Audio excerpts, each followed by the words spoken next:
Êxodo capítulo 15. Então Moisés e os israelitas cantaram esta canção a Deus, o Senhor.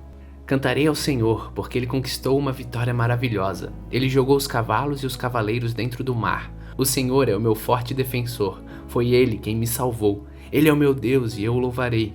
Ele é o Deus do meu pai e eu cantarei a sua grandeza. O Senhor é um guerreiro e o seu nome é Senhor. Ele jogou no mar o exército egípcio e os seus carros de guerra, e os seus melhores oficiais se afogaram no mar vermelho. O mar profundo os cobriu, como uma pedra eles foram até o fundo. A tua mão direita, ó Senhor, tem um poder terrível, ela despedaça o inimigo. Como é maravilhosa a tua vitória! Derrotas os teus inimigos com a tua ira furiosa. Tu os queima como se fossem palha. Tu sopraste e as águas se amontoaram, as ondas se levantaram como muralhas e o fundo do mar ficou duro como gelo. Os inimigos disseram, nós iremos atrás deles e os alcançaremos, pegaremos todas as coisas que são deles e ficaremos com tudo o que quisermos, com as nossas espadas nós os mataremos.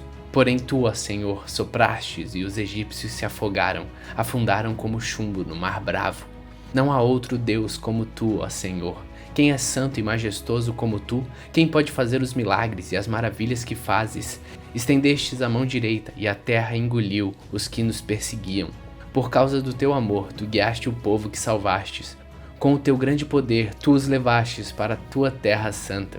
Os povos ouviram falar do que fizestes e estes estão tremendo de medo. Os filisteus ficaram apavorados. Os chefes dos edomitas estão assustados, os poderosos moabitas perderam a coragem e todos os cananeus estão tremendo. O medo e o terror caíram sobre eles, eles viram o teu grande poder e ficaram parados como se fossem pedras, até que tivesse passado teu povo, o povo que livrastes da escravidão. Tu levarás o teu povo para viver no teu monte, o lugar, ó Senhor, que escolhestes para morar, o templo que tu mesmo construístes.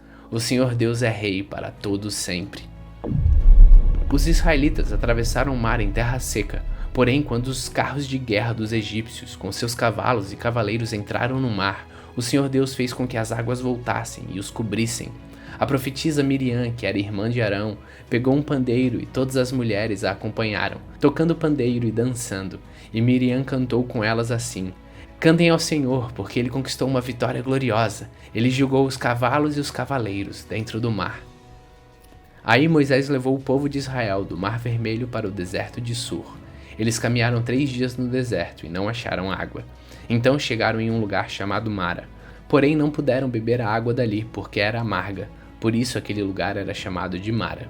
O povo reclamou com Moisés e perguntou, o que vamos beber? Então Moisés em voz alta pediu socorro a Deus, o Senhor. E o Senhor lhe mostrou um pedaço de madeira.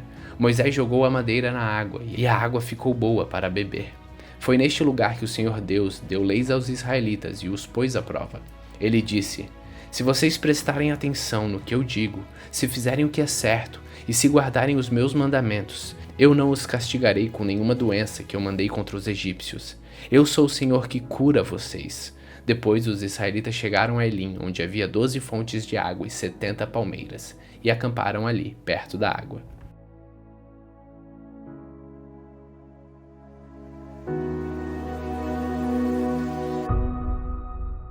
Êxodo capítulo 16. O povo de Israel saiu de Elim e foi para o deserto de Sim, que fica entre Elim e o Monte Sinai. Chegaram ali no dia 15 do 2º mês depois da sua saída do Egito. Ali no deserto, todos eles começaram a reclamar contra Moisés e Arão, dizendo assim: teria sido melhor que o Senhor tivesse nos matado no Egito. Lá nós podíamos pelo menos nos sentar e comer carne e as outras comidas à vontade. Vocês nos trouxeram para este deserto a fim de matar de fome toda essa multidão. O Senhor Deus disse a Moisés: agora eu vou fazer chover do céu pão para vocês, e o povo deverá sair, e cada um deverá juntar uma porção que dê para um dia. Assim eu os porei à prova para saber se eles vão obedecer às minhas ordens. No 6º dia deverão juntar e preparar o dobro do que costumam juntar nos outros dias. Então Moisés e Arão disseram ao povo: hoje à tarde vocês ficarão sabendo que foi o Senhor Deus quem os tirou do Egito.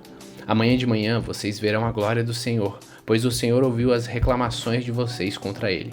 Foi contra ele e não contra nós que vocês reclamaram, pois afinal de contas quem somos nós? E Moisés continuou: é Deus, o Senhor, quem vai lhes dar carne para comer de tarde e pão à vontade de manhã. pois o Senhor ouviu vocês reclamando contra ele, e as suas reclamações são contra ele, e não contra nós, pois afinal de contas, quem somos nós? Aí Moisés disse a Arão: diga a todo o povo que venha e fique diante de Deus, o Senhor, pois ele ouviu as reclamações deles. Quando Arão estava falando para todo o povo, eles olharam para o deserto, e de repente a glória do Senhor apareceu numa nuvem, e o Senhor disse a Moisés: eu tenho ouvido as reclamações dos israelitas. Diga-lhes que hoje à tarde, antes de escurecer, eles comerão carne, e amanhã de manhã comerão pão à vontade. Aí ficarão sabendo que eu, o Senhor, sou o Deus deles. À tarde apareceu um grande bando de codornas. Eram tantas que cobriram o acampamento. E no dia seguinte, de manhã, havia orvalho em volta de todo o acampamento. Quando o orvalho secou por cima da areia do deserto, ficou uma coisa parecida com escamas, fina como a geada no chão. Os israelitas viram aquilo e não sabiam o que era. Então perguntaram uns aos outros: o que é isso? Moisés lhe disse: isso é o alimento que o Senhor está mandando para vocês comerem. Esta é a ordem que ele deu. Cada um de vocês deverá juntar o que for necessário para comer, de acordo com o número de pessoas que houver na família, 2 litros por pessoa. E assim fizeram os israelitas, uns pegaram mais e outros menos. Quando mediram, aconteceu que os que haviam pegado muito não tinham demais, e não faltava nada para os que haviam pegado pouco. Cada um havia pegado exatamente o necessário para comer. Então Moisés lhes disse: ninguém deverá guardar nada para o dia seguinte. Mas alguns não obedeceram à ordem de Moisés e guardaram uma parte daquele alimento. E no dia seguinte, o que tinha sido guardado estava cheio de bichos e cheirava mal. Aí Moisés ficou muito irritado com eles. Todas as manhãs, cada um pegava o necessário para comer naquele dia, pois o calor do sol derretia o que ficava no chão. No 6º dia pegaram o dobro, isto é, 4 litros para cada um. Os líderes do povo foram e contaram a Moisés o que estava acontecendo, e Moisés lhes disse: amanhã é dia de descanso, o sábado santo, separado para Deus, o Senhor. Por isso o Senhor deu a seguinte ordem: os que quiserem assar esse alimento no forno, que assem. Os que quiserem cozinhar, que cozinhem. E guardem para o dia seguinte o que sobrar. Conforme a ordem de Moisés, todos guardaram para o dia seguinte o que havia sobrado, e não cheirou mal, nem criou bicho. Moisés disse: comam isto hoje, pois é sábado, o dia do descanso, separado para Deus, o Senhor. Neste dia vocês não acharão no campo nada para comer. Recolham esse alimento durante 6 dias, porém no 7º dia, que é o dia do descanso, não haverá alimento no chão. No 7º dia, algumas pessoas saíram para pegar o alimento, porém não acharam nada. Então o Senhor Deus disse a Moisés: até quando vocês vão desobedecer as minhas ordens e as minhas leis? Lembrem que eu, o Senhor, dei a vocês um dia de descanso, e por isso que no 6º dia eu lhes dei alimento para 2 dias. No 7º dia, fiquem todos onde estiverem, ninguém deverá sair de casa. Assim o povo não trabalhou no 7º dia. Os israelitas deram àquele alimento o nome de maná. Ele era parecido com uma sementinha branca e tinha gosto de bolo de mel. Moisés disse: o Senhor Deus mandou que fossem guardados 2 litros de maná, para que no futuro os nossos descendentes possam ver o alimento que ele deu para comermos no deserto, quando nos tirou do Egito. Então Moisés disse a Arão: pegue uma vasilha e ponha nela 2 litros de maná, e coloque-a na presença de Deus, o Senhor, a fim de ser guardada para os nossos descendentes. Arão fez como o Senhor havia ordenado, e Moisés colocou a vasilha diante da arca da aliança, para que ficasse guardada ali. Durante 40 anos, os israelitas tiveram maná para comer, até que chegaram numa terra habitada, isto é, até que chegaram na fronteira de Canaã. A porção de maná para cada pessoa era a 10ª parte da medida padrão, que tinha 20 litros.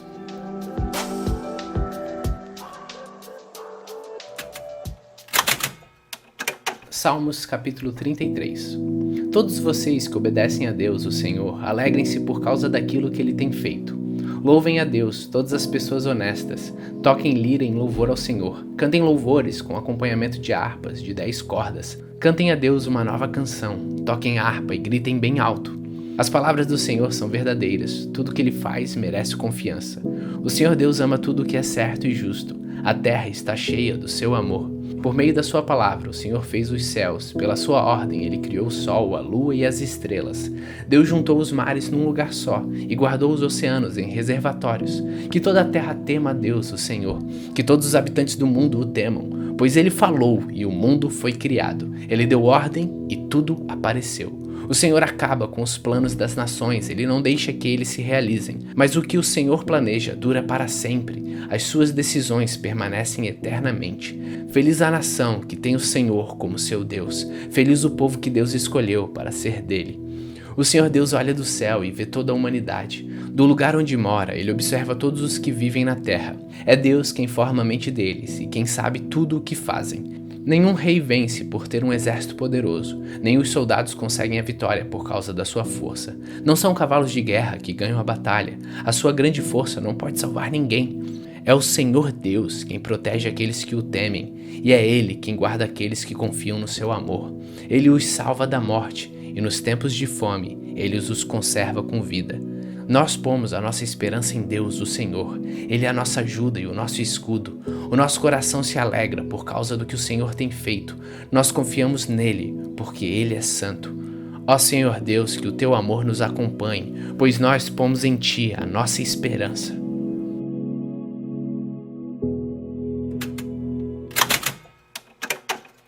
Marcos capítulo 13. Quando Jesus estava saindo do pátio do templo, um discípulo disse: Mestre, veja que pedras e edifícios impressionantes.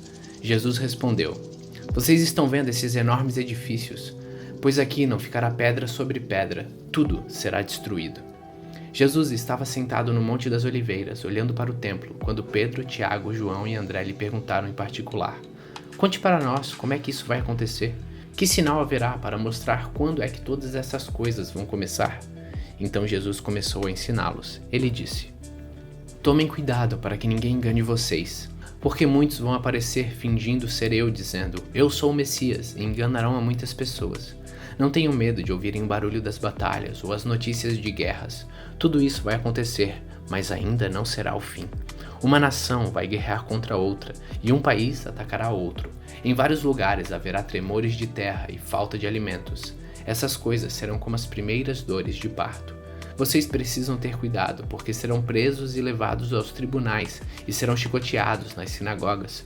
Por serem meus seguidores, vocês serão levados a governadores e reis para serem julgados e falarão a eles sobre o Evangelho. Pois antes de chegar o fim, o Evangelho precisa ser anunciado a todos os povos.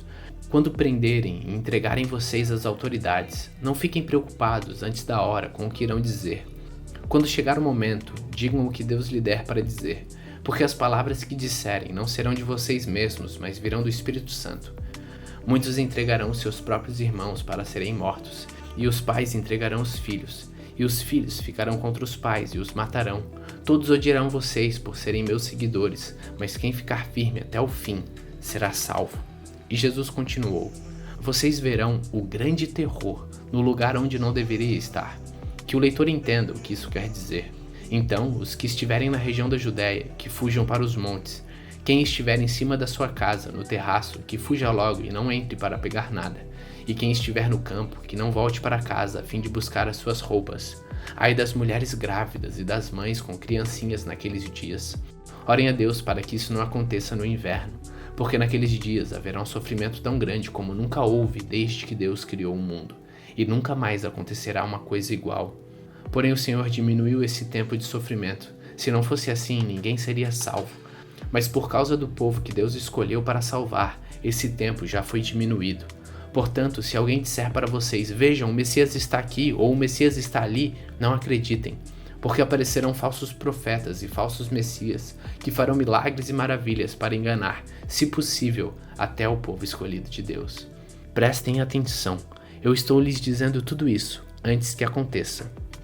Jesus disse: Depois daqueles dias de sofrimento, o sol ficará escuro e a lua não brilhará mais. As estrelas cairão do céu e os poderes do espaço serão abalados. Então o Filho do Homem aparecerá descendo nas nuvens com grande poder e glória. Ele mandará os anjos aos 4 cantos da terra e reunirá os escolhidos de Deus de um lado do mundo até o outro. Jesus disse ainda: Aprendam a lição que a figueira ensina. Quando seus ramos ficam verdes e as folhas começam a brotar, vocês sabem que está chegando o verão. Assim também, quando virem acontecer essas coisas, fiquem sabendo que o tempo está perto, pronto para começar. Eu afirmo a vocês que isto é verdade. Essas coisas vão acontecer antes de morrerem todos os que agora estão vivos. O céu e a terra desaparecerão, mas as minhas palavras ficarão para sempre. Jesus terminou dizendo: Mas ninguém sabe nem o dia e nem a hora em que tudo isso vai acontecer, nem os anjos do céu, nem o Filho, mas somente o Pai. Vigiem e fiquem alertas, pois vocês não sabem quando chegará a hora. Será como um homem que sai de casa e viaja para longe. Mas antes de ir, dar ordens. Distribui o trabalho entre os empregados e manda o porteiro ficar de vigia. Então vigiem, pois vocês não sabem quando o dono da casa vai voltar. Se será à tarde, ou à meia-noite, ou de madrugada, ou de manhã. Se ele chegar de repente, que não encontre vocês dormindo. O que eu lhes digo, eu digo a todos: fiquem vigiando.